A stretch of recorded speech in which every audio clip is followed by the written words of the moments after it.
வணக்கம். ஒரு சிம்பிளான டிப் சொல்லட்டுமா? எந்த ஒரு செயலை செய்யறதுக்கு முன்னாடியோ, இல்ல செய்யும் பொழுதோ, அதில் இருக்கக்கூடிய ஆர்வம் குறையாமல், தொடர்ந்து அதுக்கான முனைப்போட நம்ம செய்து வந்துகிட்டே இருக்கும் பொழுது, அந்த செயல் நிச்சயமா ஒரு வெற்றியை தரும். அதுக்கான வழிமுறைகள் என்ன அப்படிங்கிறத முக்கியமா தெரிஞ்சு வச்சிருக்கணும்.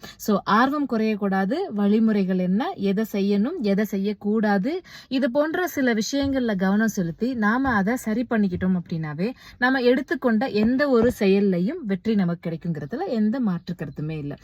செய்யக்கூடிய வேலைகள்ல ஒரு ஆர்வமோட, இன்ட்ரெஸ்டோட புடிச்சு செஞ்சீங்க அப்படின்னா கண்டிப்பா அந்த வேலை உங்களுக்கு சக்சஸ்ஃபுல்லா அமையும். அது என்னடா எப்படிடா செஞ்சோம், ஏன்னா இவ்வளோ சிரமமா இருக்கு, காலையில எந்திரிக்கணுமா, இந்த வேலை இவ்வளோ சிரமமா இருக்கு, இவங்ககிட்ட எல்லாம் போய் பேசணுமா, இப்படிலாம் யோசிக்காம காலையில எந்திரிச்சோமா, சடக்குன்னு போனோமா, இன்னைக்கு இந்த கிளைண்ட் எல்லாம் பார்க்கணும், இந்த ஒர்க்லாம் இருக்குது, இதெல்லாம் நம்ம செய்யணும் அப்படின்னு ஒரு பிரிஸ்கா ஒரு ஆர்வம்